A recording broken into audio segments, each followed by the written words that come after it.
ballistic solution app on my... Tuna grounds are on the ocean, Tommy. We're going to do that. Don't go anywhere. We've got all the great fish that make great fish and chips.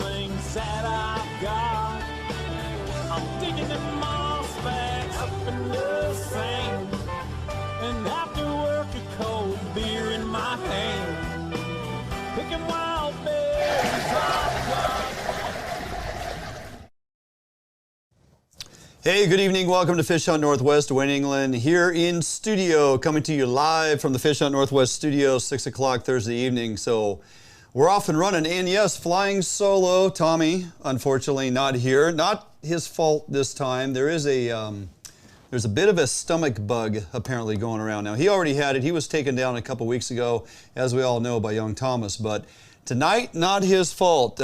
Shing is the one to blame. Unfortunately, Sherry is down with the stomach bug. Tommy said, I want nothing to do with that, so you're on your own. I said, okay, got a great show lined up. We can manage. We're going to get through this, no problem. Lots of great content tonight as we move on through the evening. People signing on here, that's always great to see. So you guys continue to post your questions throughout the night. We'll get to those as much as I can.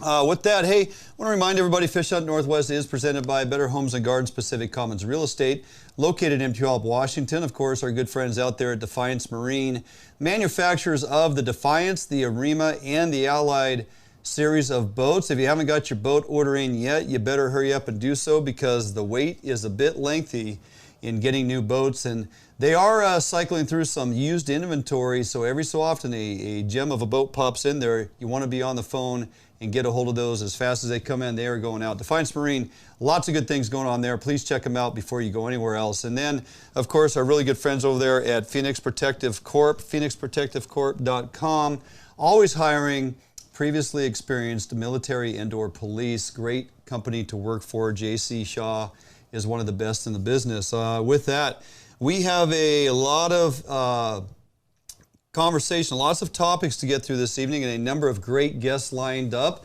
Some of them will be first time here on the show with me, others returning guests that you all have appreciated in the past. So running down the show lineup, we have Karsten McIntosh. You guys are familiar with him. He's been on the show before, Director of Communications with the Northwest Marine Trade Association. Are you fishing the Everett Coho Derby? If not, you should pay attention to what he has to say, and I'm pretty sure you'll get signed up and take full advantage of the final derby on the Salmon or Fishing Northwest Fishing Derby Series this season. Moving on from there, hey, I jumped out to the coast this week after that rain. We talked about it last week. Lots of great opportunity on the coastal tributary with the influx of fish and the weather that we had. I'm going to fill you in on all the details on how that went, and more importantly, what's to come just around the corner here as we approach October. We do have some rain coming. The rivers are going to rise. We'll get into all the details in that regard and set you up for success as the week rolls in. After that, going to get Tom Ryle, my good friend Tom Ryle, no stranger to the studio, on the phone. Pacific Northwest bow hunting. You know, we're in that transitional phase here, last day of archery, and as we roll into the first day of muzzleloader for deer, and muzzleloader for elk is the 2nd of October through the 8th. We have some great information coming from Tom this evening. If you think you're going to put away your bugle because you're picking up the muzzleloader for elk, you're going to be mistaking. Pay attention to what Tom has to say later on. Going to get you squared away in this transitional time. And if you are packing around a multi-season tag, this information is definitely for you in both the realm of archery and, of course, muzzleloader opportunity on deer and elk. Dan Ayres is going to join us. He's the WDFW Coastal Shellfish Program Manager. How many clams are out there in the beaches, in the sand? I mean, in excess of 20 million, if you can believe it. We're going to talk to Dan as to why there's so many clams. How about the opportunity that we have, 62 plus days, not to mention bag limits of 20. Dan's going to get us up to speed on some of the science behind the number of clams on the Washington beaches and why it's such a great time of year to get out there and how to do it safely. Winding up the show, a couple topics that I'm a little passionate about. Continue to follow the information that comes out. One of them on our Northwest issue with hoof rot disease as it relates to almost every elk herd in the state with the exception of 2. And some of the recent research coming out of WSU. When I get a hold of new information in the realm of science And something like hoof rot in our elk herds, this is something I pay attention to. Want to bring that information to you folks because it's pretty compelling. And of course also, if you follow what's going on with our orcas and the amount of fish that's being produced in an effort to help our orcas out over the next several years, it's kind of interesting in that, hey, we're getting a bunch of salmon for the orcas, but oh wait, just because there's all these extra fish being put in doesn't necessarily mean we are going to always have opportunity to go harvest. If the numbers come in at a certain level, they have enacted a policy now, which I'm going to review with you folks, that could keep us off the water at certain times of the year in preservation of the orca. So lots of salmon being produced doesn't always equate to the fact that we get opportunity going into this thinking we would, but we'll see where this goes. Interesting stuff to wind up the show. So we are going to get through this. Lots of topics, lots of guests, lots of insightful information this evening. I want to remind everybody, hey, if you haven't taken time to do so, jump on over to our webpage, www.fishhuntnw.com. Check out our merchandise online store. Everything remains 20% off as we're getting rid of a lot of our inventory, making room for new items coming up, new logos and patterns and things that we're going to be printing here in the very near future. New series of hats, new line of hats, all that. 20% off on everything currently in inventory. Sizes, we're running through sizes here pretty quick, so if you're looking for something specific, get on our messenger via Facebook and hit up Sherry. She will steer you in the right direction to get exactly what it is you're looking for. Hopefully we have it there for you. So keep the questions coming this evening. Going to answer as many as I can as we get through the night here. Lots of folks jumping on. Appreciate all the compliments. Tommy is not with me this evening. No big deal. He's probably watching, and who knows, he may even pick up the phone. But with that, have a number of guests lined up. So looking forward to getting them on the phone and walking you guys through some of the opportunities coming within the next week or two. I get really excited this time of year as we start looking forward to our tributary fisheries. But before we even jump there, man, there are so many coho out there in Puget Sound right now. It is absolutely on fire. Guys have been messaging me throughout the week asking if I was going to be able to fish the Derby. Wished I was up there this next weekend fishing that Derby. It is such a great event, and we'll get into that later on here in a little bit with Karsten. But I'm telling you, there's so many coho. I'll be curious to see what size of coho is going to win that thing. The amount of prizes, the amount of money, the boat, all that's coming together. So tell you what we're going to do. We're going to jump out for a quick break. Stick with us through a couple-minute break here. Rapid fire, got a lot of content to cover. We're going to jump out for a break. We come back. Karsten McIntosh is going to be on the phone with us, and we're going to break it down, this Everett Coho Derby and why you should be there. Don't go anywhere. Stick with us. We'll be right back here at Fish Hunt Northwest. Alliance Marine is the one-stop shop for the Pacific Northwest angler. Whether you are looking for a small skiff to fish the Sound or rivers or a huge offshore tuna machine, Defiance Marine has it. At Defiance Marine, be sure to power your boat with a Honda outboard package. Take advantage of the reliability and 5-year top-to-prop warranty on your Honda outboards. Our service department is always here to help and serve you as the customer. Did you know Defiance Marine has boat financing experts to help get you the best term rates on your new boat purchase? If you need financing for that new boat, call us today. We guarantee the best price, best service on a repower for your current boat. Defiance Marine is a Honda Premier dealership and one of the largest on the West Coast. Defiance Marine also carries all the gear that you will need. Everything from auxiliary kicker motors to fishing tackle and bait. Defiance Marine has certified technicians that are top-notch at their job. Some of the best in the Pacific Northwest at evaluating your boat issues and problems. Stop in today or give us a call for all your needs at Defiance Marine.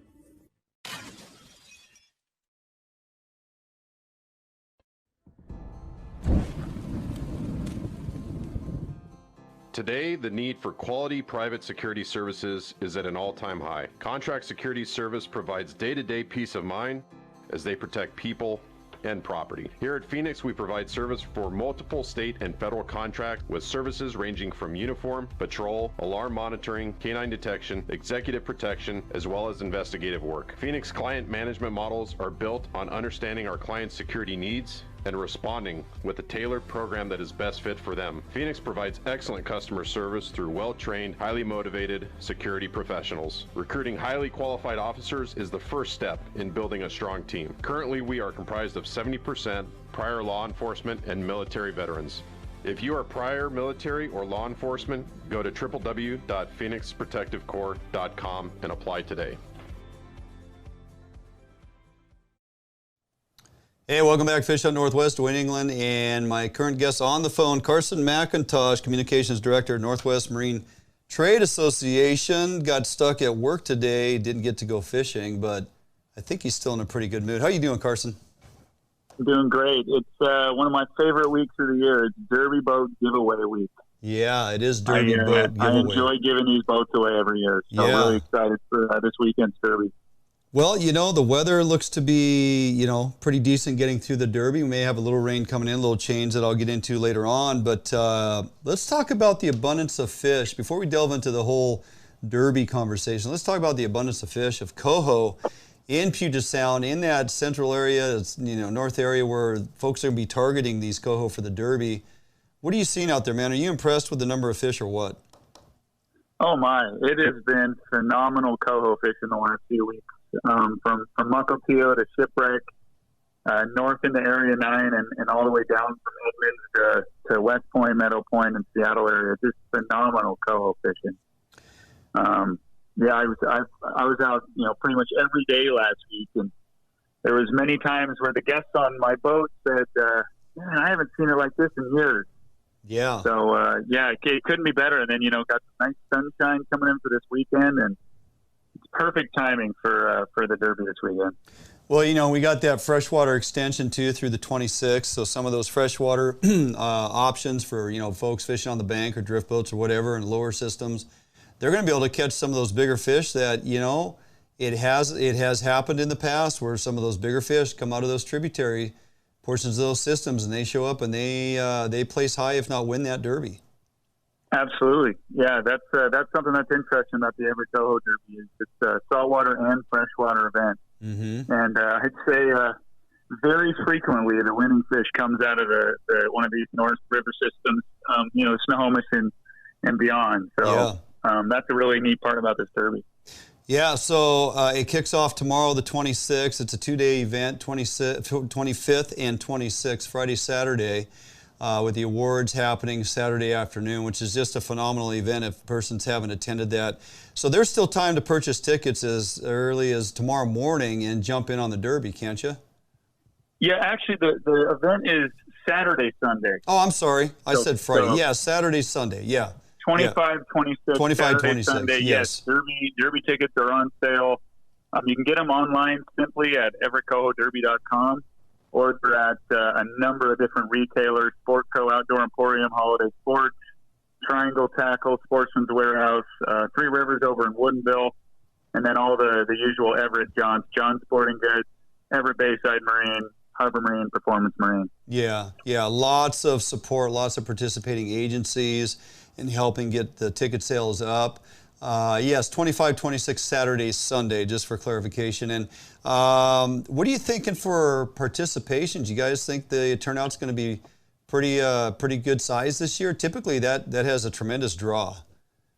Yeah, absolutely. There's a reason we love giving the boat away at this Derby every year. I mean, you know, many years we're over 2,000 anglers. Right. And with this weather and with the Coho fishing being so good right now, I would expect to hit 2,000 anglers, which would bring our total to about 9,000 anglers from the 2020 to 2021 Derby series that'll be entered to win that Kingfisher 2025 hardtop.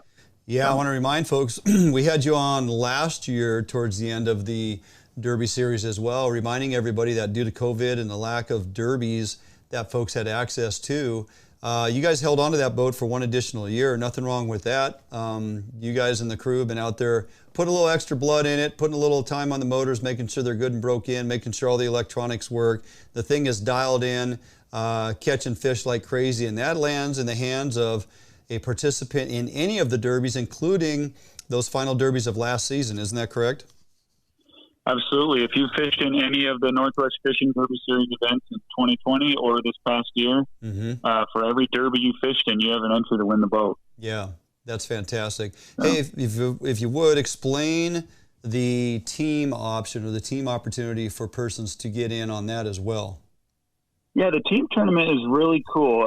It's sponsored by Boat Insurance Agency, 4 people, and the coolest part about it is you don't have to be on the same boat.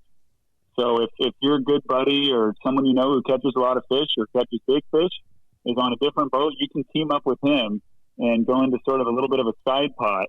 What it is pick 4 people. Like I said, they don't have to be on the same boat, but they can only be on one team during the tournament. And largest fish caught by each team is divided by the total number of team members for the average team weight. And depending on how many people buy into the team tournament, that pot can be really nice. Yeah, it's definitely a great way to win some extra cash, no doubt. Cover more than your expenses and take home a pretty healthy chunk of change, per participant. So nice little side pot going in that regard for sure. Where are the weigh-in locations and what time do folks need to be there for final weigh-in, getting fish in before the buzzer on Sunday? So the weigh-ins are at Everett and Edmonds. At Edmonds, it's down right by the haul-out dock. And at Everett, it's kind of by the boatyard there, if you've been to the Everett Coho Derby before. Yeah. The weigh-in, actually, I would encourage folks to check the Everett Coho Derby website for that. I would hate to say something wrong on that and have folks running in with a winning fish. So head to EverettCohoDerby.com and you can see all the information there, including the prizes. I want to make sure we don't not mention these amazing prizes. This derby is known for having prizes through, hundreds and 200. I don't even know how to say that place. I mean, they have hundreds of prizes. Right. So I encourage everybody to weigh in a fish, whether they think it's a winner or not. And then obviously, first place fish is $10,000. Second place $5,000. Third place $2,500. And fourth place $1,000, and they also have 3 kids division. So up, I can't. Losing you a little bit, Karsten. Oh, you're losing me. Yeah, just briefly there. You got into the kids derby portion of that, or the kids classes, and then all of a sudden we lost you for a minute. Yeah. So what I was saying is there's just an infinite number of prizes. So I encourage everybody to weigh in a fish, no matter if they think it's a winner or not. It'll probably be a winner of a prize. Yeah, that's a very good point. I often encourage folks, if you're into this derby, entering into this derby, do not hesitate to weigh in 6 and 7 pound fish, because as you alluded to, the prizes available all spread out there on the warehouse floor. I mean, the last time we were up there a couple of years ago, and I think Sherry entered a fish that was 7.5 pounds. She ended up 150th down the line, but she took home a brand new crab pot. I mean, the numbers are staggering in the amount of prizes laid out on the floor and how many people leave early thinking they're not going to win anything, and then they just leave prizes there on the floor. So right, and of course the drawing for the grand prize boat is at the end of the award ceremony. The very end, yes. You want to hear that, yeah. Yeah, talk a little bit about that boat. Power plant on it, electronics, downriggers, the whole shebang. Oh man, it's dialed in Kingfisher 2025 Escape hardtop with the closing bulkhead door. It absolutely screams out on the water with a Yamaha 200 9.9 trolling motor, easy loader trailer, and it's totally right to the max with the shock seats. Yeah, Scotty Downrigger's beautiful Raymarine electronics package, dual electronic stereo, custom HOODIES tower. Yeah, which even has the Derby Series logo engraved on the side, and just totally luxe, kitted out with burn-a-win accessories, including a fillet table. So I really can't think of anything the boat doesn't have. It's pretty decked out. The Raymarine electronics package and the shock seats, I have those in my boat, and let me tell you, that's a game changer, man. A little rough water, you're riding in comfort for sure. It's nice to know you guys popped those in there. As we move forward, so the Northwest Marine Trade Association, this is the last year of you folks pulling together and putting that boat up. But we got to remind folks the derbies are going to continue. You guys are just pulling back away from them, but the derbies are going to continue. Talk a little bit about, reminding folks that, hey, these derbies are going to continue, and by entering them, they are helping out who? Absolutely. So most of the derbies put on in the area are put on by individual entities. My organization, the Northwest Marine Trade Association, we don't actually produce any derbies. We just package them all together and promote them as a whole. Yeah. So please, don't think that because the Grand Prize Boat and the Fishing Derby Series is going on a hiatus, that these derbies aren't happening in 2021, 2022, and beyond. They are awesome events. Just this Everett event alone, that the things that they do with the money raised from this derby are just phenomenal. They put over 30,000 Coho into the Sky Coolidge every year. Mm-hmm. They put on countless kids fishing events during the spring and the summer. They plant trout. They even have a fish carcass program that I've been lucky enough to participate on a few times, where we pick up fish at the hatchery and we take them upriver and plant them upriver in the pilchard to give those to send those nutrients downstream to the next generation of fish. Yeah.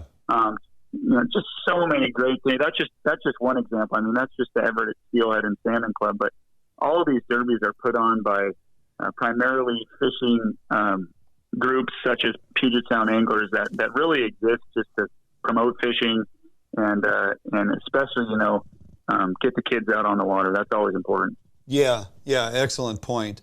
Before we let you go, I'd be a little remiss if we didn't mention the effort you folks are putting in at Northwest Marine Trade Association as we roll into 2022. Looking forward to bringing back the Seattle Boat Show, boots on the ground, actual walkthrough, and the venue. Talk a little bit about that as we get to look forward to once again attending a boat show. Absolutely. We are so excited to have the boat show back in person at Lumen Field, formerly CenturyLink Field and Event Center. We'll be there at Lumen Field. And we also have a second location that'll be new for this year at Bell Harbor Marina, right down there on the Seattle waterfront. The dates are a little later this year than we've been for the last 75 years. This is actually our 75th anniversary this year. I was going to do the math, but I won't. You can track back 70. I want to say it's 1948. Yeah, something like that. But, so our 75th anniversary, and we got a new venue we're playing this year at Bell Harbor Marina there on the waterfront. So we're really excited to be back in person and doing that. And like I was saying, a week later, February 4th, 12th, the NFL added another game. So we, after 75 years of being at the end of January, we're now the first week of February. Yep. But it'll be great. So. Yeah, looking forward to that for sure. I know last year, moderately or highly successful in regards to the online training and classes that folks were able to take advantage of. How many classes, you buy that package deal, how many seminars and whatnot they were able to attend via online. Very successful, and I'm hoping, some of that stuff still holds true. You guys can hopefully double down and get some of that info out there for those that can attend. But we definitely want to see people walking in the building and enjoying all that it is. So hats off to you for getting that all together. You bet. Thank you. Yeah, absolutely. All right. With that, I think that should have compelled a few folks to, get their wallet out, get their checkbook out. Let's get signed up, and for a good reason. As you mentioned, where the money goes, and if nothing else, it's just a heck of a lot of fun to get out there, especially with the abundance of Coho right now. Get involved with this derby. It goes to a good cause, and you stand a chance to walk away with that beautiful boat, take that baby home, and change your outlook on the water. So anyhow, I appreciate you taking time with me once again, Karsten. I know you're extremely busy, so anytime I get you on the phone, it's a win for me. Absolutely. Always a pleasure, Dwayne. Thank you. All right, man. Have a great evening. We'll talk to you soon. Take care. You bet. Bye. All righty, there we go. Karsten McIntosh, Communications Director, Northwest Marine Trade Association. Just a heck of a great guy to get to know, and all the things they're doing up there through their operation, Northwest Marine Trade Association. You haven't checked them out, go to their Facebook page, see what they have going on. They constantly are putting out information on events coming up, things that they're involved with. And I'm telling you, the boat show is going to be like none other. Manufacturers are just chomping at the bit to get their new line of products and their new boats into the 2022 to season coming out to show you all the things, innovations that they've done the last 2 years, because obviously physically we couldn't walk through that boat show last year. So I'm looking forward to that. Anyway, all right, gonna jump out for a quick break. Hey, did you get out and put a couple days in on the water? Some of our coastal opportunities into our tributaries that are currently open. After that rain last week, we had a little bump in water, had a nice drop and some sunny days, maybe a little too sunny depending on what you care to partake in. But I did get out with my buddy JJ Dial, the only man that I can tell you that hook sets on a bobber down off to his left shoulder, over to the side, much like bass fishing for Chinook. Now that's him. I wish I would have caught that on video for you folks, because I would definitely show that on the show. JJ hook sets on a Chinook on a bobber down like no other, and it is pretty impressive. That being said, we'll jump out with a quick break. We come back, going to give you a little recap of how our day went, some of the pros and cons to fishing that day, some of the changes that happened even a day later with the weather and how much the weather affects that opportunity. And of course, looking down the road, this weather that we have coming has me pretty doggone excited to get back there on the tributaries and as we approach October 1st. So we'll get to all that. Stick around. It's going to be really good info that you can use. Don't go anywhere. Quick break. We'll be right back here at Fish Hunt Northwest. Coho and Outdoor Emporium is the largest local outfitter in the Northwest since 1975, providing thousands of people affordable outdoor gear. This summer, make your next outdoor adventure more affordable by shopping at our warehouse-style pricing. We are a local Scotty dealer, offering sales, service, and repair. Located in Fife and Seattle, come visit us today. The outdoors await you.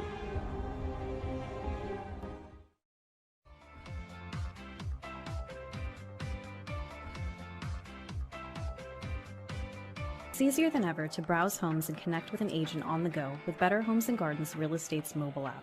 With the app, your home search is synced across all of your devices, so you can pick up your home search anytime, anywhere. Take full advantage of an enriched, mobile-optimized map search experience. Use location services to quickly find homes near you that match your search criteria.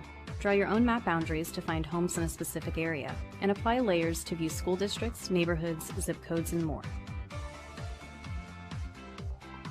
The app's user-friendly design makes it easier than ever to find a home you'll love. Narrow down your search results, save your search criteria, and save your favorite homes. You can browse your saved homes in a list view that puts photos and key details like price and square footage right at your fingertips. Or check out your saved homes displayed on the map.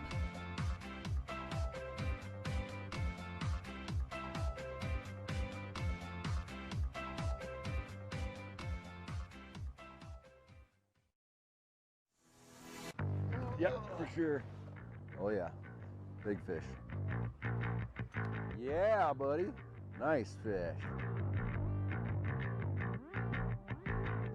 Oh, beauty.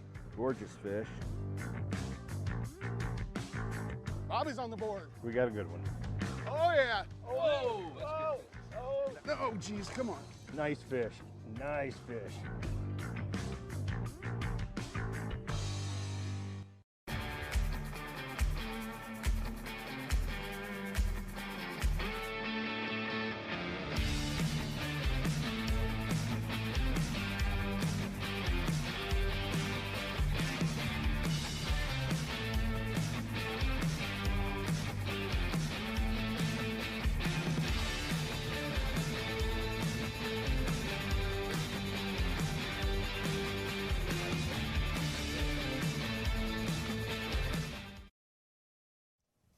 Welcome back, Fish Hunt Northwest here in studio. A number of questions coming in, and actually most folks are replying or emphasizing JJ in his Bassmaster Classic hook set style on a bobber down for Chinook, which you know what, I'm going to make it my mission. I'm going to get JJ back out in the boat. We're going to capture that on video and let persons judge his hook setting ability on Chinook salmon beard. We'll see how that goes. Anyway, did you take advantage of that weather that we told you was coming last week?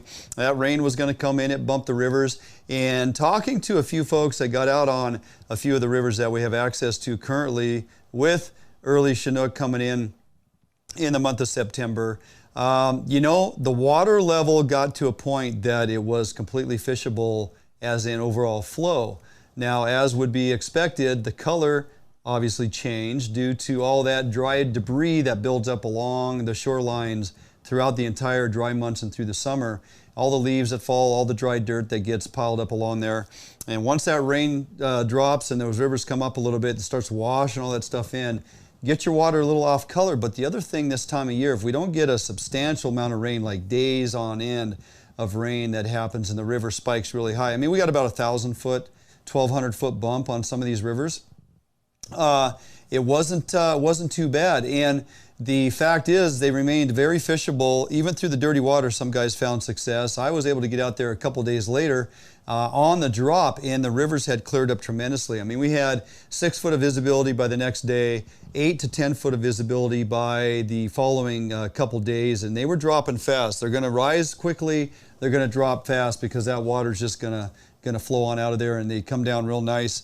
Now, the other thing we had going for us with that slight bump in water this last week is we had a full moon cycle, which equates to large tide push. We get anywhere from a 9 to 11 foot tide push. You're going to see in those lower rivers, even without that rain, you're going to have those fish coming in on those lower stretches.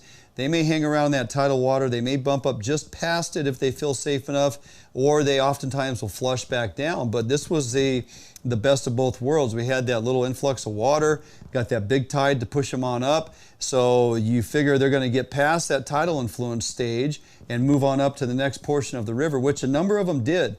And the fishing was pretty good. I think if I had to do it over, I may, based on the drop and the rate of drop, I may have dropped down to a lower section on the river and fished that bottom section, ending down in the tidal water, just because the fresher fish seemed to still be kind of hanging out down there or didn't quite make it up to that midsection within a couple days after that rain and that tide push. That being said, we got into a number of fish. I'm very surprised at the number of so-called wild fish that we're finding.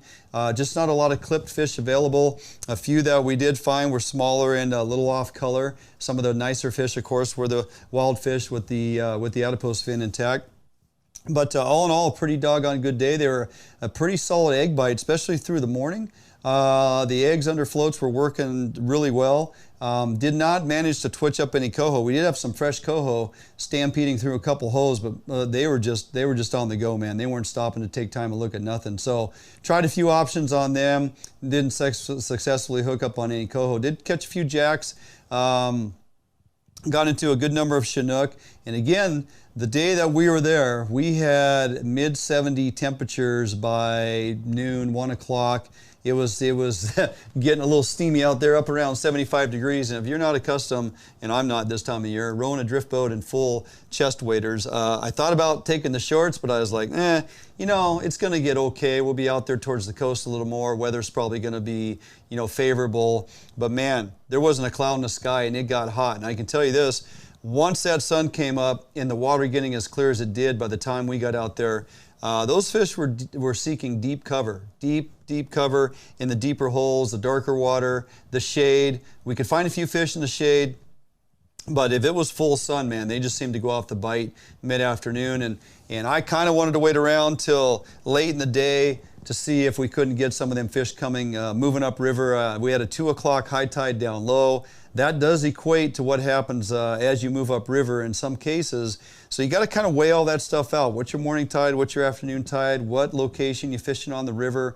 It's not just happenstance. You go out there and just try to get after it. You got to kind of put a plan in motion, stick with it. Where we went, where we floated, moderate success. Again, if I had to do it over again, I may drop down lower into that section. Now, the one thing I can tell you is that some of these rivers, as in the one we were on for that particular day, doesn't have an operating gauge. So what you do is you look at similar types of drainages or systems on tributaries and gauge how fast they rise, how fast they are on the fall, and try to get a guesstimate if you're going to be able to go fish your favorite waters. And in most cases, that seems to work pretty well.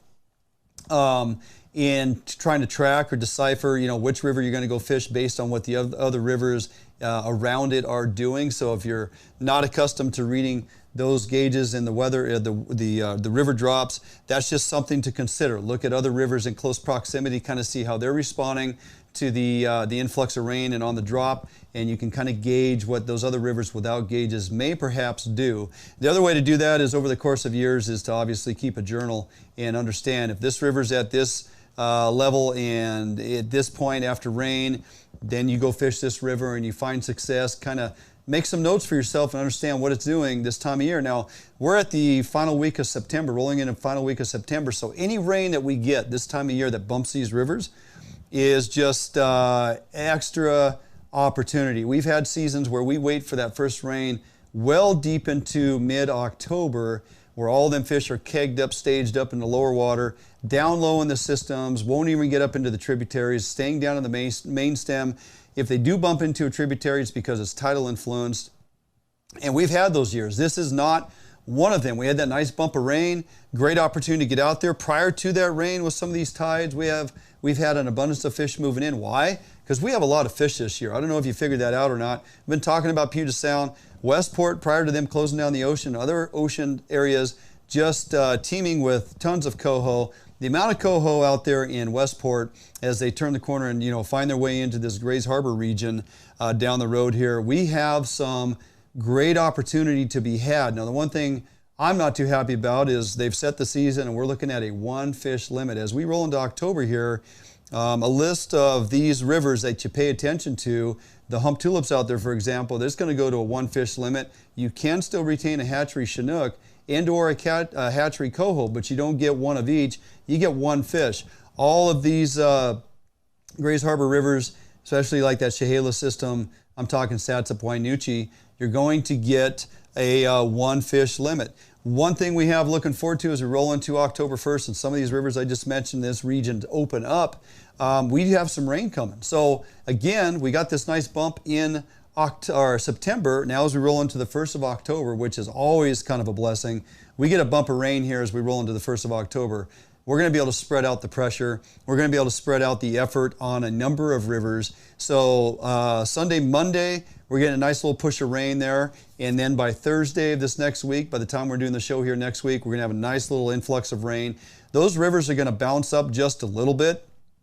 They're not going to be excessively high, which is fantastic. They shouldn't blow out of shape. They'll pick up maybe a little color, a little staining, but that's questionable as well because, again, if they kind of match the bump we just had, you're going to see that it's pretty much flushed a lot of that stuff out already, so we're not going to have to deal with a lot of off-color water. They anticipate these rivers to fish very well right from the go. October 1st, we turn the corner. That graph Jordan put up there earlier is going to kind of indicate, shows you the water that's coming and what we can look forward to. And now on that drop, those rivers are going to be fishing extremely well. We got a lot of fish kegging up there out in the salt. In some of those areas, that East Grays Harbor region, that's going to open up October 1st. You have to release all Chinook, but we get to keep either a hatchery or wild coho in that system. Chehalis, for example, if you're going to fish that Chehalis, you get to keep one fish, but it's wild or hatchery. But you got to pay attention to some of these other tributaries on that Chehalis system. It's a one fish retention and it's hatchery fish only, and it's coho only, no Chinook retention. And so we don't get the full-on coho retention, hatchery or wild. Pay attention to your tributaries out here. Some of them are hatchery fish only, which is a little surprising to me considering the number of wild fish we saw out there in the ocean this summer. So there's plenty to look forward to as we turn the corner here. If you're not familiar with where to find your information, get on the NOAA sites, the 10-day river forecast on NOAA, and of course the rain accumulation and as it pertains to the rivers. You get on that river forecast model, there's a bunch of tabs on the top of that particular site that gives you all the options to look at, and it's really helpful to gauge how much rain is coming, when to schedule your days off work based on what the river's going to do, when it goes up, when it's going to drop. Remember, we often like to fish preferably on the drop. As you get water dropping, fish get back on the bite. The pressure changes. We go from high pressures to low pressures and back. And stabilized barometer, water on the drop, these are the things you look for to get salmon on the bite. And we should have a great number of coho stampeding in. So as we move through the next several weeks to month, we're going to cover a ton of information to get you successful in these tributaries and main stems in pursuit of Chinook and Coho. We're going to have opportunities for troll fisheries depending on which piece of water you're fishing. We're going to have opportunity for bobber and eggs. We're going to have opportunity for, believe it or not, using beads. We're going to twitch jigs. We're going to throw spinners, and we're going to bring you all that information to hopefully make you guys find some success. Not to mention, probably have some bait curing in the near future here. So just kind of as we roll through the fall, one of my favorite times of the year, we're going to get out there, capture lots of good content for you guys, and continue to bring you very good information, hopefully help you find some success on Chinook and Coho and even chum as we roll into later parts of November. So hopefully that's a good, decent recap. Also looking at what's to come here right around the 1st of October. I'm excited. I know the Beard's excited. We're going to have some great days ahead and lots of fish to be had. And who knows, maybe, just maybe, as they update forecasts and run models, depending on how the tribal fisheries are going, for example, if they're seeing an abundance of fish and we got a lot of coho stacking up, maybe they give us that cushion. Maybe we bump it to a 2 fish. I'm not saying we're going to. Early forecasts indicate we're going to be down on the wild fish, but I guess we'll have to wait and see. But I'm always optimistic.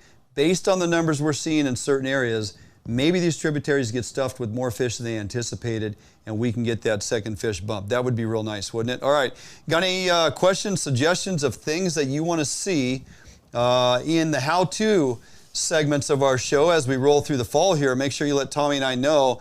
More than willing to get that content out there, bring it to you guys, show you how to get stuff rigged up, how to cure this, how to rig that, how to fish for this. That's what we're all about here at Fish Hunt Northwest. Ainsworth chiming in, I should have been wearing shorts. Yeah, I probably should have been, though it was a little cold in the morning, I'm not going to lie. But yeah, we got some great weather to look forward to. I think shorts are going to be a thing in the past here before too long. And how to unlock the hose jaw. Yeah, that's a good one. That's a great topic to have down the road here. As we get those fish that don't want to bite, we can jump into some of that, show you a few tricks along the way. There's so many different options to go after coho. I made it a point one year, we had so many coho in the river, I literally used 6 different approaches on a single river on a single day, trying to see how many different methods I could use or techniques to actually land a coho. And for that day, it was 6 different methods or techniques. And we're talking everything from, you know, different bobber presentations, bobber dogging presentations, suspended bait, beads, casting spinners, casting plugs, which is just a kick in the pants, because if you've never been on the receiving end after casting a plug for a coho, then you're missing out. So we have a lot of different opportunities. Yep, Jeff Wilson, you're right. October 16th cannot get here quick enough. So lots of great opportunity ahead. Appreciate you guys chiming in here. We have lots of information to get through over the next couple months for sure. So we will do just that. All right, we're gonna jump out for a quick break.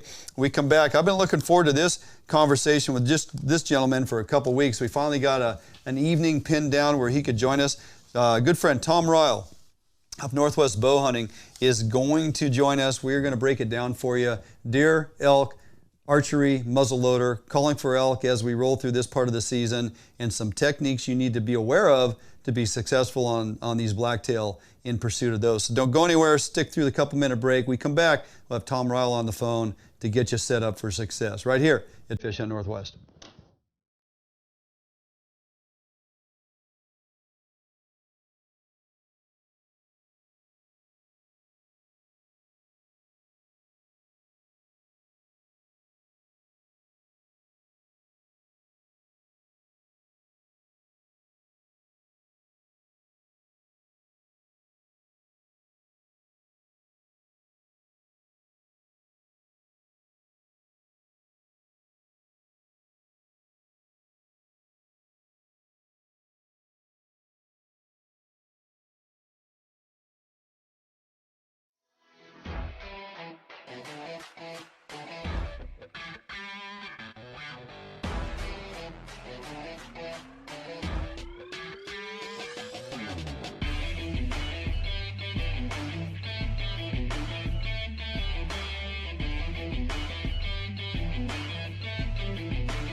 A Northwest favorite for almost 40 years, Arima boats are manufactured with pride right here in Bremerton, Washington.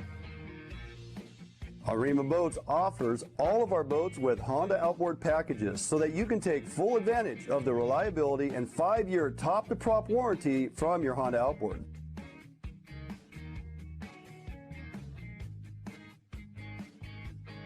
With literally thousands of Arima boats on the water throughout the Pacific Northwest, Arima boats are a proven hull design that offers incredible fuel economy and all of the amenities that a serious angler is looking for. All Arima boats are built without any structural wood materials. That is why we back our boats with a lifetime warranty. All of our Arima boats are designed to maximize deck space while also providing ample seating.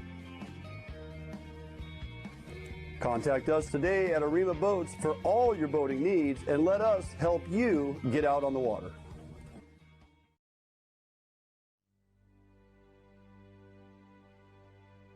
End of Watch Ride to Remember is a group from the state of Washington traveling across the country to honor fallen officers from 2019.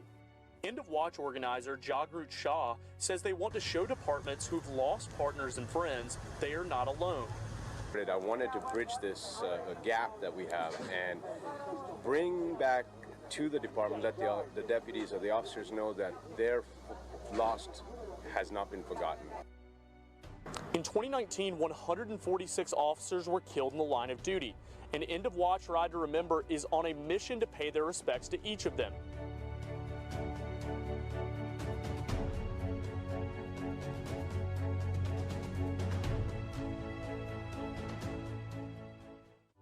For us, it's just important realizing that the men and women in blue everywhere should remember that they haven't been forgotten. We're not forgetting them. We want the families to know that their loved ones have not been forgotten. Yep.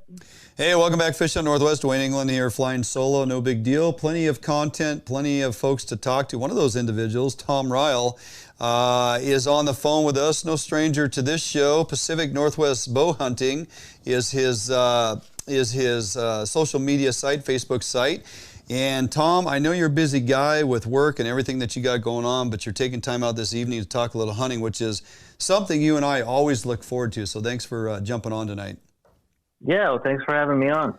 Absolutely. So here we are. We're sitting on the last day or so of archery season for deer. We're going to roll into muzzleloader starting tomorrow, actually, the 25th, or Saturday the 25th. And I keep thinking tomorrow's the 20th. Saturday the 25th. And, of course, we also can look forward to muzzleloader opportunity on elk now, October 2nd through the 8th. So, first of all, let's kind of talk about this transition from archery to muzzleloader, and or if you have a multi-season tag and still are going to archer, you basically don't take a break. You get to just roll right on in here, this next little stint of opportunity, and this little change of weather we got. You know, what do you think these deer characteristic behavior of these deer are going to be as we get out of this dry season now and kind of in more favorable cloudy and some wet conditions?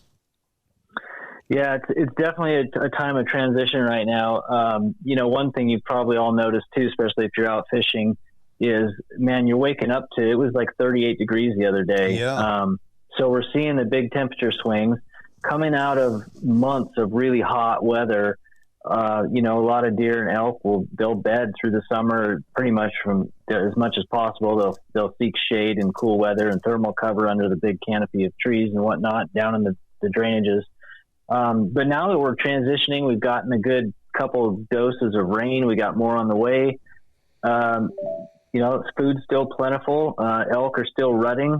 Obviously, it's third week of September, which is just really kind of the peak breeding for elk. I always remember Jim Zumbo. You know, when I was a kid growing up reading Outdoor Life, he always going to his seminars and stuff. He'd always say, you know, September 22nd is kind of the magic date for the elk rut. And I've always kind of used that as a sort of a pin in the ground or a stake in the ground. And I've seen it vary a lot in Washington and Oregon and other states I've hunted. You know, there's just sort of the age old debate, but basically you get in the third week of September and elk are pretty cranked up. Just got to find them. They're herded up pretty good. As far as elk though, or excuse me, deer, You know, we've got the high buck hunt that's going on for a couple more days. That's going to be some cooler temperatures with the rain and whatnot. Feed's still real good, so that's I'm interested to see. I saw a couple bucks posted. Lee Geist had a nice blacktail, look like from a couple days ago. But yeah, I mean, I think it's definitely transition period for deer. You know, it's going to be typical early and late. Bucks are not going to be thinking about breeding right now, not even close. When we get to mid-October, then they start turning the screws a little bit on their testosterone, and they start rubbing and you know, doing a lot more, you know, pecking order sorting out amongst their buck friends of summer. So yeah, I mean, I think muzzy deer is just a continuation kind of early archery tactic. Yeah. You know, you've got early and late travel patterns, feed patterns, looking for that sort of opportunity. I think for muzzy elk, people think of the rut, you know, in September, but I bugle a lot of elk in October. So I wouldn't be putting the calls away. I would be considering, though, the herd dynamics right now. You've got most of the herd bulls are established with those cows, meaning a lot of the satellite bulls that were running around in the early part of September with a few cows have been pushed out. They've done the hard work of collecting some cows, and then herd bulls come in and push them out. So you've got a good opportunity to call in satellite bulls, using cow calls and lost calf calls and things like that. Non-aggressive calling will pull in a lot of those 3 and 4 point raghorn bulls. If you're going after a herd bull, then you're gonna want to get as close as you can to his cows, and then you're gonna want to use, you know, kind of Joel Turner's technique of a bull calling cows. So it's a different sound, and it's a different it's a short raspy bugle that's basically telling those cows, hey, I want you to come over here.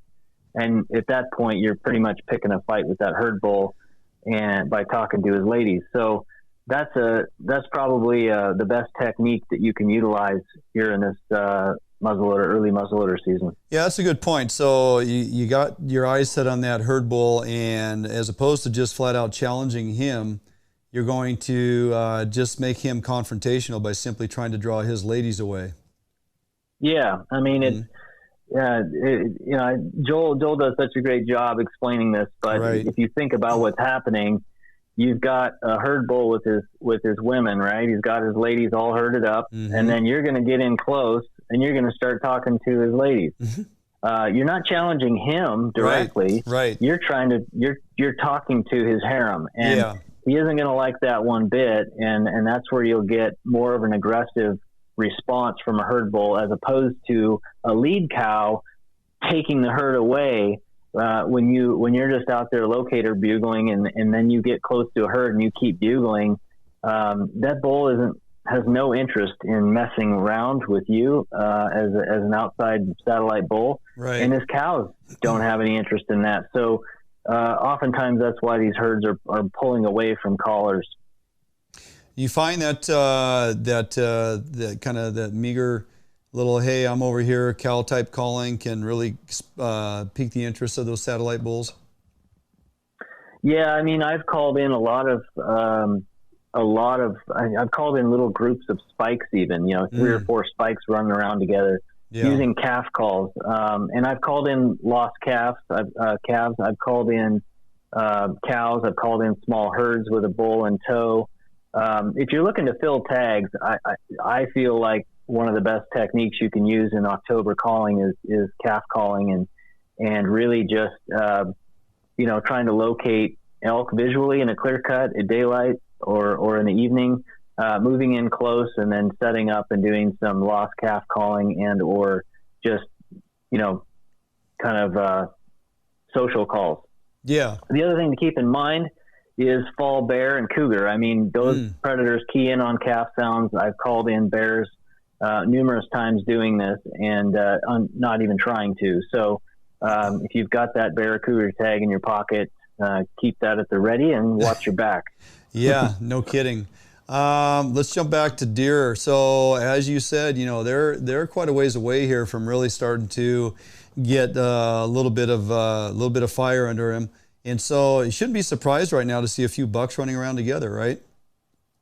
Yeah, I've even seen even 3-point bucks, these 3.5-year-olds, 4.5-year-old bucks running around together well into mid-October. Even though they're laying down rubs and they're starting to figure out who's who, they're still pretty social at that time. They do become more solitary, but they will tolerate each other in their same ranges. But that last week in October, and even going into that third week in October, that's when you've got territories are being established pretty heavily with lots of rubs being laid down. It's more of a buck pecking order time period than a rut time period. This is like that pre-rut phase. Yeah. It's not really even the seeking or chasing phase of the rut. And I got breakdowns on the whole rut timing and all that on my website. If people want to go and look at that, I've got some of this blacktail stuff kind of documented. Yeah. But yeah, I mean, if you're looking at rifle season, for example, on blacktails, October 16th to the 31st, if you have to prioritize your time off and request time off, I suggest you do that the last, 4 to 5 days of the month. That is your best opportunity at catching a real, jaw dropper of a buck during legal shooting light. Yeah, that's a very good point. We've talked about that often. If I am got a multi-season tag in my pocket, and as we roll into muzzleloader for deer here on the 25th, but I'm going to continue to shoot archery, what are some things that I need to do to try and either cross paths with a deer? Any opportunity for me? I kind of know what you're going to say here, but any opportunity for me to try to draw one in? I mean, they're not really responsive to anything right now, are they? Yeah, I don't do a lot of calling in sort of this early season. I would actually be well into my trail cam game right now, trying to find bedding areas and travel routes between bedding and feeding areas, because again, you're still sort of in that summer pattern, and bucks aren't really interested in does. So, kind of backing up from now, I would have been putting in the time with cameras and scouting from a distance, or whatever techniques you have available to you, to try to put yourself in those transition routes between bedding and feeding, and considering the weather, right? Now that we have this cooler weather, deer will stay active more during the daylight hours. They will be out a little later in the morning. They'll come out a little earlier in the evening, especially if we get rain. I mean, blacktails especially love rain. They're quite active in the rain. On the east side of the state, looking at mule deer and white-tailed deer, they've had a brutal summer. There's plenty of information out there right now on blue tongue and some of the diseases that are affecting our deer herds, due to the hot weather and other things. But at the end of the day, you're still on the east side or central part of the state. I know they've had some rain, but I think you're still looking at very dry conditions, and I would be seeking water sources across the board: blacktails, whitetails, mule deer. Yeah, absolutely. I mean, that was kind of my next question, but you jumped right to it. A water source is still a great option to utilize in patterning them deer and trying to figure out what time of day they may come across that water hole on a consistent basis. And again, relying on your trail cam set up in an appropriate area to gauge that, and you're probably going to find some success. So, I'm a little late in my game this year, but I fully intend on actually going to take some time tomorrow, go relocate some cameras and try to get a scope on some things going on some public land down the street here. Kind of keep my eyes on it, and I guess right now it's about the best you can do, and try and just, put your plan together. The advantages of having a multi-season tag just cannot be overemphasized, man. It's a great opportunity for a deer hunter in all facets, whether you want to just archery hunt the entire season and or take advantage of different techniques, everything from muzzleloader, shotgun, rifle, because we know our buddy Steve, man, shotgun, right? Shotgun or nothing.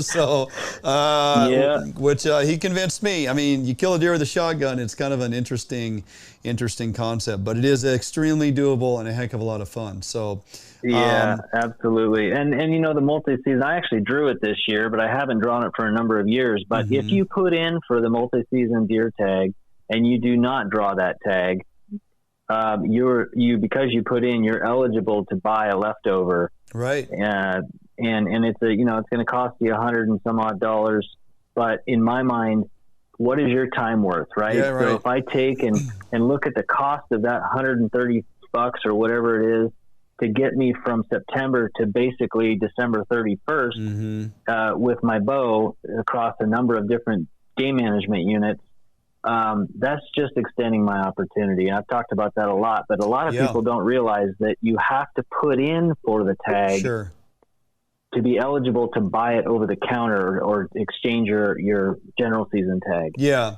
And it's $6 to put in for the application. If you don't get it, you get a point. And chances are, if you don't get it 1 year within the next year of putting it in for 2 years in a row, oftentimes you're going to find you get that.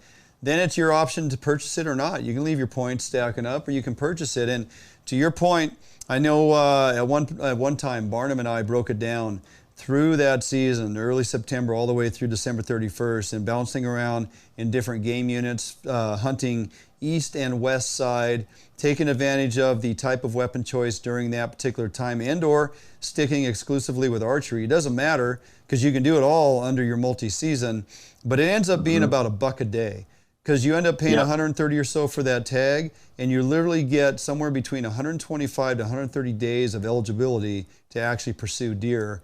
There is no other tag, that's going to give you that option. Yeah, multi-season elk is great, but it doesn't give you that many days of hunting. It's unbelievable how many days you actually get. Yeah, and the multi-season elk is obviously a more sought-after tag that people put in for. And they're typically, there's the whole process for that is, not to oversell the opportunity.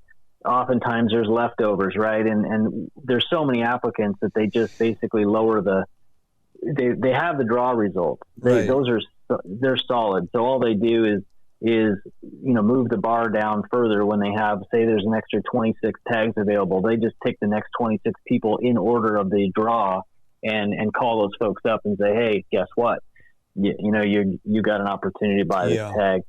And yeah, it's a great opportunity. The other thing I was going to say too, and I don't know if this applies to too many folks, but I've been busy as all get out. I haven't put out cameras. I haven't done my normal scouting.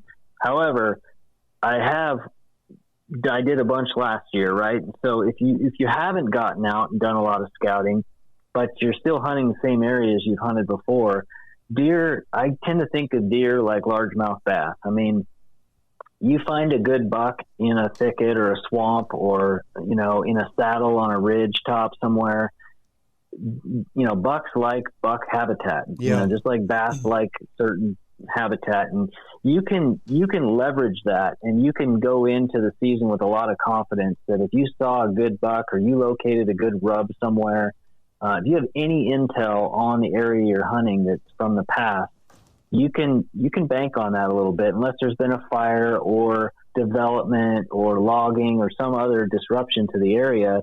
You can hunt with confidence that you can step in there blind and kind of, know that you're in the game.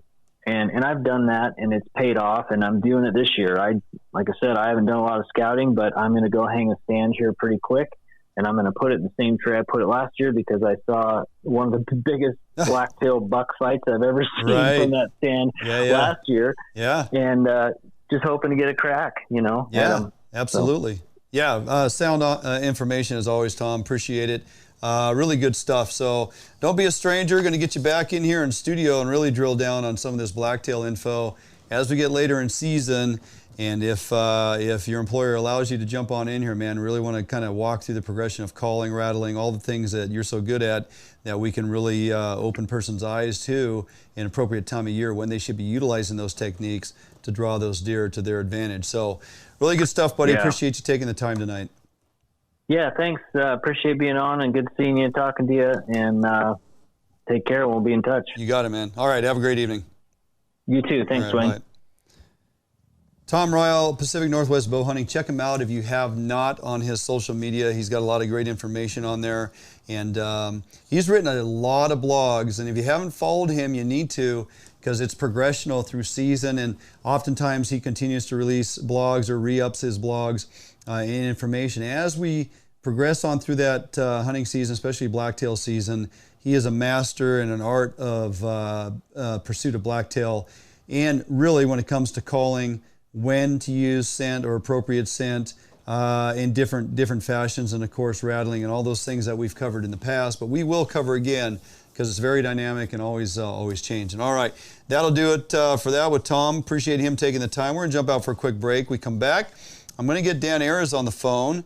First time on the show, WDFW Coastal Shellfish Manager. We have an abundance of clams out there, and a lot of folks have been cashing in on the opportunity. The clams are big, the limits are lucrative, upwards of 20 now, which is fantastic. And do we dare say in excess of 20 million clams at our disposal, at least 50% of those in harvestable numbers. So don't go anywhere, stick with us. We're gonna jump out for a couple-minute break. We come back. Dan Ayres on Fish Hunt Northwest right here.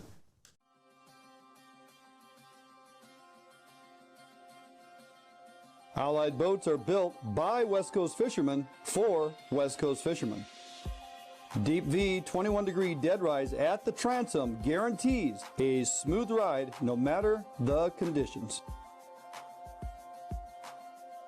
Allied offers all of our boats with Honda outboard packages so that you can take full advantage of the reliability and 5-year top-to-prop warranty from your Honda outboard. Allied boats range from 19 to 32 foot in length, so no matter what type of heavy gauge boat you are looking for, we have it for you. All of our Corsair 21 foot and larger designs come standard with reverse chine that is welded inside and out with no extrusions below the waterline, so that you will never have to worry about corrosion problems down the road. Get out on the water today in a boat that you can trust and enjoy with Allied Boats. Contact us at Allied Boats today to learn much more about our incredible fishing machines. New days, new beginnings, new friends, new loves, new dreams, new goals, new scenery, new job.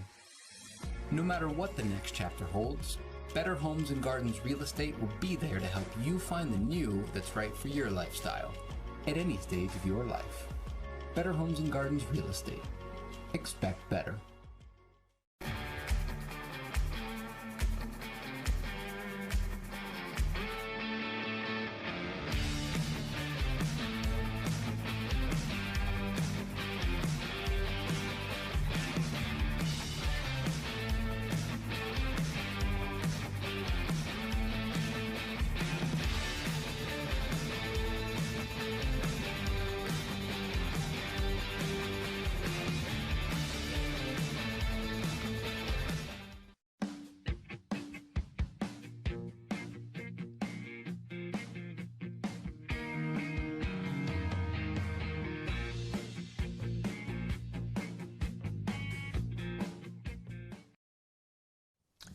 Hey, welcome back in studio, Fish Hunt Northwest, Dwayne England here, and first time on the phone, Dan Ayres with WDFW. He's a coastal shellfish manager, which is a large area for him to keep track of, and he's got 20 million clams he's sitting on a nest of, mothering, and it's up to him to put the program in motion. And Dan, appreciate you taking time tonight, jumping on the show with us, and let's talk a little bit about clams. Yeah, thanks for having me. Happy to be here. Yeah, fantastic. So 62 total days, I believe, for this season. And gosh, let's just start off talking about the abundance of clams. Is it just because of favorable conditions? Is it because we just haven't had opportunity as much the last couple seasons, you know, with the domoic acid and whatnot, which we'll get into? But what is really given us this opportunity of how high the numbers of clams are that are available? Well, it's a combination of things there, Dwayne, and you hit right on it. I mean, last year we got through about the middle of October with what was also a pretty strong population, and then we got shut down. Mm-hmm. And domoic acid our nemesis came roaring back, and we had to close all beaches, and only on one beach, or one of our northern beaches, the Mock Rocks Beach, where we were able to reopen for just 6 days in May.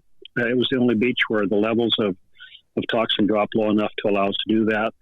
And so we had a lot of clams. We've seen that happen in the past, and had also seen coming back the following year that a big chunk of those clams hadn't survived that summer. So we're keeping our fingers crossed, and this year we're blessed with some very good survival, and then also recruitment of some young clams that grew and were successful. It was a very successful spawn. Clams that grew quickly, as they typically do, and just stupendous populations right now, and especially with those holdover clams. We've got some very big clams, at least on a couple of beaches, and a lot of happy clam diggers as a result. Happy clam diggers, that's what we like to hear. Talk a little bit about that domoic acid. Is that something that we just always kind of are in a wait and see? What creates that? I mean, we're into fall. As we roll into winter, you think, well, I mean, cold temperatures and stuff. You know, I think of microorbs like that, or little things that become problematic, more temperature driven, but maybe not the case with this. What's the story?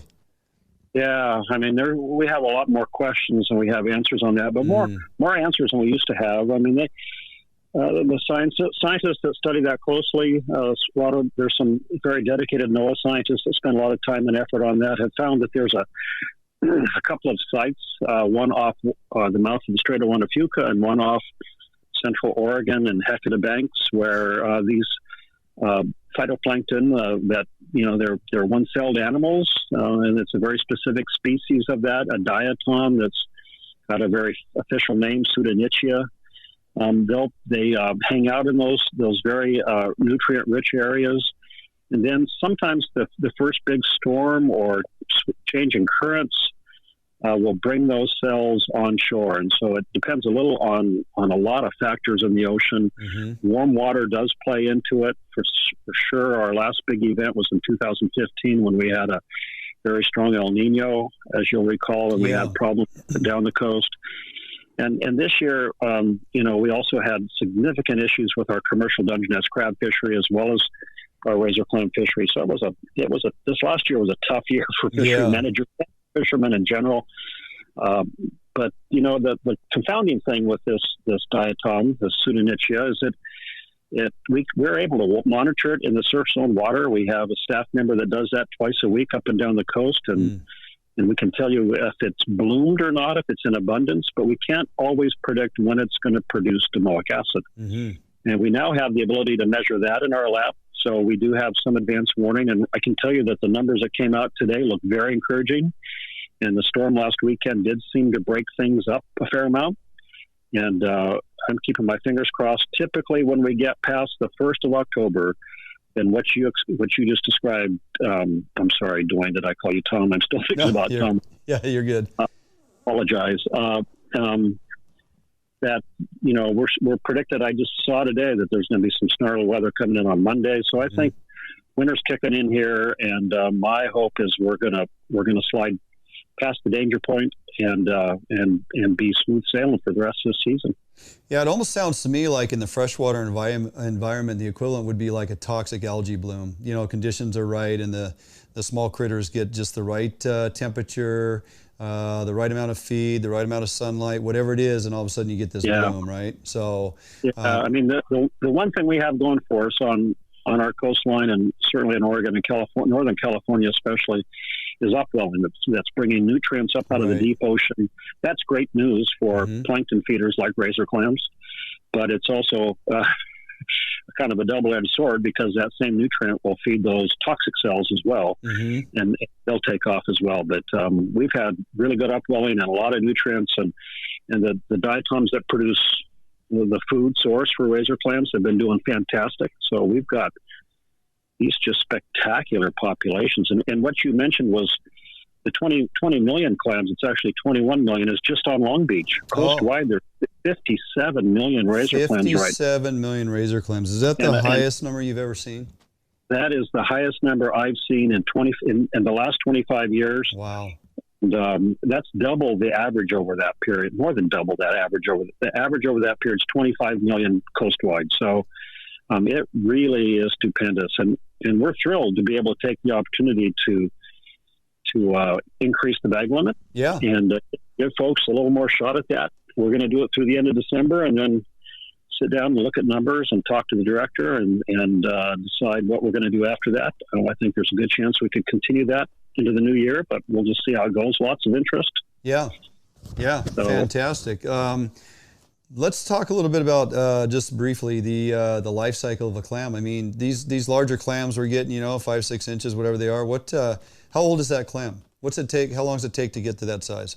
Yeah, razor clams at the beginning of their lives grow quickly. A 4-inch clam, which is pretty reasonable for most clam diggers, is not more than 18 months old. We did a pretty extensive growth study a few years back to confirm that, and that was actually younger than what previous lines had shown, but something we'd really had pretty much observed to be the case.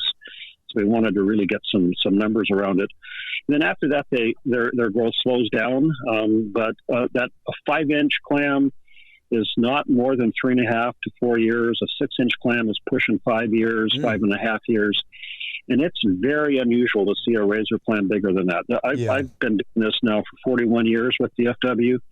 And the largest razor clam I've ever laid eyes on or heard a tale of and we're just talking measuring the shell. We're not talking about a big long neck that someone stretches out and measures. Is a 7-inch razor clam. Wow. That's the largest I ever saw, and that I've only seen one of those. And that wasn't one I dug. That was one of commercial fishermen that we allow commercial harvest on the detached spits inside Willapa Bay, and that big clam came from there. And and so we do have some big clams that we need to dig, because they're probably getting ready to say sayonara. So I'm really pleased to be able to do that. Yeah. Hey, let's talk a little bit about how folks, we're hopefully enticing a lot of newcomers to the clam game, and hopefully they're finding out how much fun this is, and it's a great family opportunity. And of course, then the bounty you get to take home and learn to clean and all those things will help them. We'll help them learn how to do that, and some great recipes with our chef. But let's talk about harvesting clams, putting them in your net bag and carrying them around. And how should I care for these clams from the time I get them out of the sand till I get them home ready to clean? Yeah, that's an important thing, and that's something I've been thinking a lot about, because with this increased bag limit, we sure don't want people going home with bunches of clams that end up they don't know what to do with them, and they don't really get used. So I mean, it's important to get them home and clean them quickly. Don't leave them in a bucket of water for 3 days and then think, oh, I better get around to that. You're not going to have a very good product, even if it's been sitting in the refrigerator. You're going to want. I come home no matter what time it is, and I just dig in and do it and get it done, and then put that nice meat away, and have it the next night. Maybe if it's too late to cook it or however, But that's something you want to do right away, and we're actually going to. Next month, do a video on how to clean razor clams. It's not difficult. There's lots of them actually online to see. So there's good videos on you just do a Google search and you'll find a bunch of them. Sure. Yep. And we're going to do one of our own to match the how to dig razor clam video we did a few years back. That's been pretty popular. Right. But the number one key is get it done, and people will also make the mistake of putting them in fresh water. Maybe for the trip home. Yeah. That's a mistake. Fresh water kills them right quick. If you're going to take them home in water, do it in salt water, but you're better off actually just taking them home in a dry bucket, especially if it's cool. I mean, if it's pretty unusual for it to be hot on a razor clam dig, but if it were, then you'd maybe put them in some cold seawater. But they'll continue to respirate in seawater, and they do produce as a byproduct ammonium. They're one of the few animals in the animal kingdom that do that, which is an interesting story, because the diatom that they depend on that lives in the surf zone requires higher levels of ammonium, so they kind of help each other out there. Yeah, a lot of people realize that, but in that bucket they're going to keep producing this ammonium, and ammonium is ammonia, so it's not going to taste as good if you do that. So I just take them home in a wet bucket and then get them cleaned. Yeah, good point. Real quickly, folks often ask, hey, why do we have to dig clams at night? Why do we have to use a headlamp and do it in the dark? Why can't we dig during the day? I get that question. I know.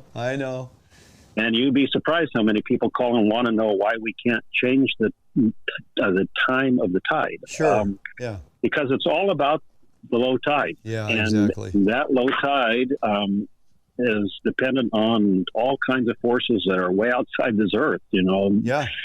The moon and whatnot. And so all we do is we go to the tide table and we look for the best low tides, which is what's going to optimize your ability to get razor clams, because those clam beds will be exposed. Yep.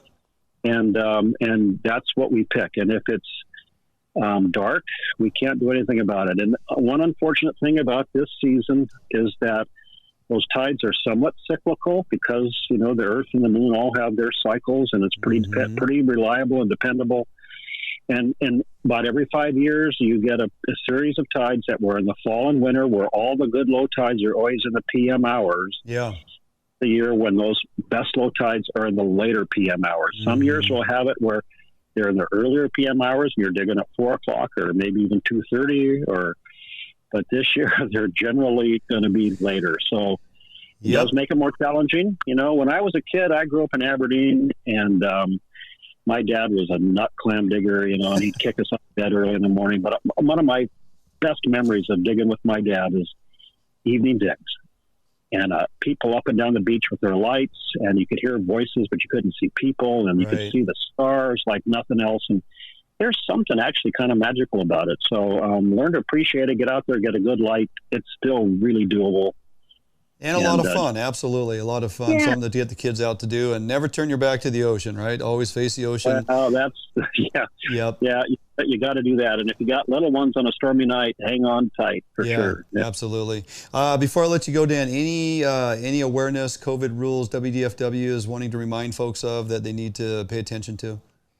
Well, we went to a lot of a lot of time and effort to meet with the county leaders in Grace Harbor and Pacific counties before this opener, because their communities are where we're bringing a lot of people in, and we want to make sure they're comfortable with that, so we don't end up with anything going sideways for sure. And what the bottom line is, just respect those communities as you come off the beach. You're going to go into a restaurant, please do. They want your business, but if there's a sign on the door that says wear a mask, wear a mask. Yeah. And don't do stupid stuff. Just respect those businesses. They want your business. The counties are happy to have you there.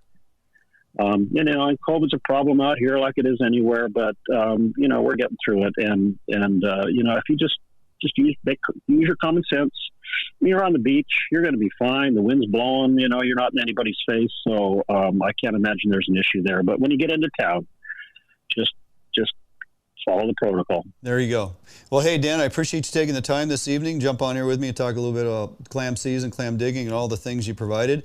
Don't be a stranger. Going to have to get you back on here not too far off in the winter. Talk a little bit about winter crabbing if you'd be so inclined. Yeah, I'd be happy to come up and sit down and talk to you. Sure. Fantastic. All right. Well, sir, have a great evening, Dan. Great to connect, and appreciate your info.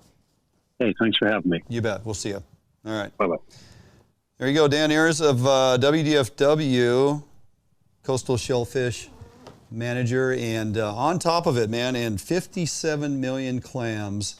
Well, more than 50% of those can be harvestable, so that is just fantastic. So please take advantage of that.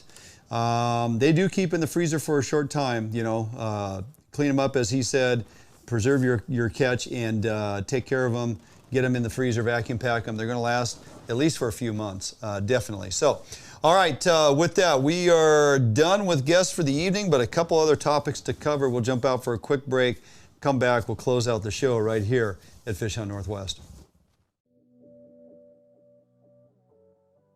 Defiance boats are built without any structural wood materials. That is why we back our boats with a lifetime warranty. All of our Defiance boats come standard with large fish boxes that are fully insulated so that you can ice your fish properly all day. Defiance boats feature a 21 to 22 degree dead rise at the transom and a large reverse chine for incredible handling and stability offshore. Defiance boats are foam flotation filled and unsinkable, for the ultimate in safety while fishing offshore.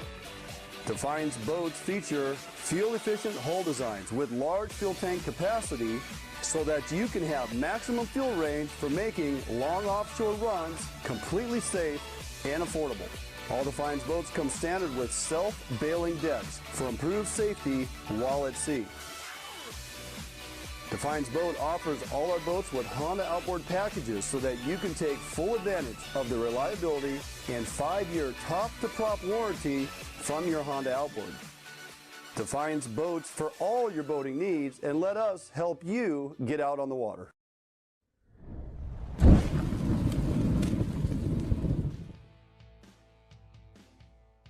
Today, the need for quality private security services is at an all-time high. Contract Security Service provides day-to-day peace of mind as they protect people and property. Phoenix Protective Corporation strives for excellence. Above all, Phoenix security officers are managed by leaders trained to inspire and encourage greatness. Here at Phoenix, we provide service for multiple state and federal contracts, with service ranging from uniform, patrol, alarm monitoring, canine detection, executive protection, as well as investigative work. We here at Phoenix are looking for highly motivated individuals to apply. If you're a vet, retired or active, and would like to work with us, please apply. Hey, welcome back. Closing out the show here. I'm scrolling through the messages and postings here during the commercial break. I do have to take a second here and give a shout out to Justin Martin, good buddy of mine. Simply because he said, shout out to Justin Martin by Justin Martin, and then he actually took time to call me during the commercial break to say, hey, give me a shout out. So Justin, because you're such a narcissist, I'm going to go ahead and just give it to you right now. There's a shout out to Justin Martin. So take that for what it's worth, and I know he's laughing his head off right now. And his wife thinks he's an idiot, so that's all good. Anyway, hey, little research coming out of WSU, and the science behind this I find pretty intriguing. And glad to know that this program is continuing because it's important.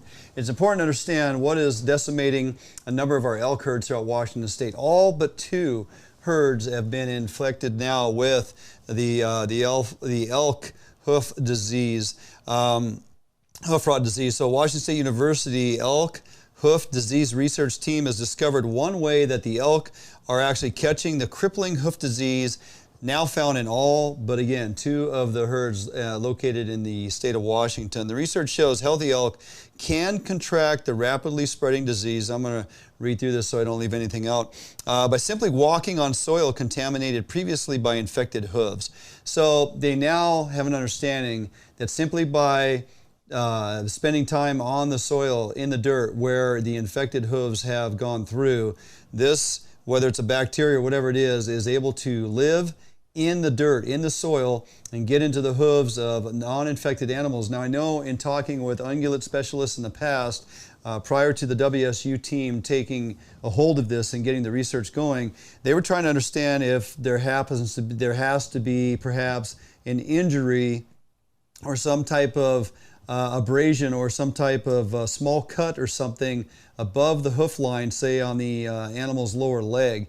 To the credit of this research, it would indicate that that's not necessarily true, that this type of infection can happen on healthy animals. And the reason I say that is because they actually took 6 young elk in this research. They put them in pens that they purposefully constructed over there at over at WSU. Each of them had their own pen of which they resided in, separated from each other, never crossing paths. They actually gathered dirt and soil from the Mount St. Helens region, found an area that had been proven to not had previously any type of pesticides, herbicides, any of the chemicals that the forest companies will put out there from time to time. So they got into an area they felt very confident was unimpeded by any of those types of outside sources. They took the soil samples, they built these pens. Their bedding areas were sawdust. The areas of where they were walking was this soil, so it was across the board for the 6 animals. They had the same consistency in soil.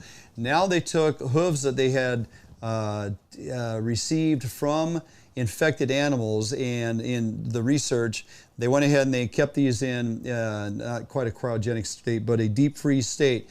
to where they could take the hooves of these previously infected animals out, thaw them, shave off fine particulate matter from these hooves. They mixed this into the soil. They also took some of this infected soil and put it between the toes on the hooves of these young elk and then wrapped it to make sure it stayed in there. Now that may on the surface sound like it's a little excessive, but to me it seems like they're actually trying to duplicate what you might find in the fall and winter months with wet soils and mud getting lodged between the toes of the hooves, and how that dirt and that mud would get in there and stay, holding that infected soil in between on their hoof. Over the course of time, they would do this within a 2 to 3 month period. The team, they would do these treatments repeatedly at 2 to 4 week intervals. Okay, now they did this with 4 of the 6 young elk were infected, and then the other 2 were kind of the neutral, cross reference that they utilized. Within 2 to 3 months, they determined there were lesions on the hooves of all the 4 test animals. And by 4 months, all the animals had moderate grade infections that were indistinguishable from wounds or injuries found in the wild on elk for the same time duration. So it was very clear cut to them, based on just contaminating the soil without these animals being exposed to any types of injuries, cuts, abrasions, anything like that, that this bacteria, whatever form it's in, is able to get into and through the hooves based on contaminated soil. Unfortunately, then those animals were euthanized so that they did not have to go through months and months of aggravation and suffering.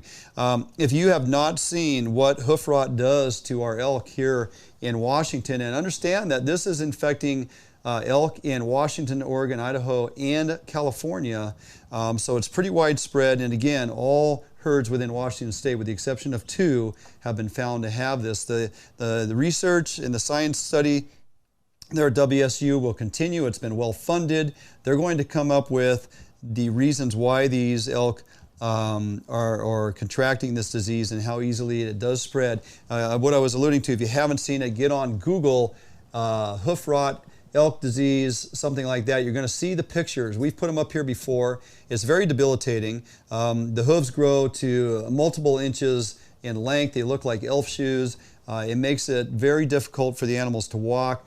They can basically lose the entire hoof off the end of their leg, and these animals are so damn tough, they'll continue to walk around with nothing but a nub. It's it's hard to watch them suffer like that. They're in tremendous pain, and I have buddies who are master hunters registered with Washington State, and they go at times and cull some of these animals because they just, they're in the herds, mostly the cows, and they are definitely suffering. So it's one of those things that's going to continue to affect our wild game, and fortunately the researchers at WSU are on top of this. Hopefully they come up with a solution of whatever that looks like down the road. How do you eradicate something that gets into the soil in a number of herds throughout the entire state and along the West Coast?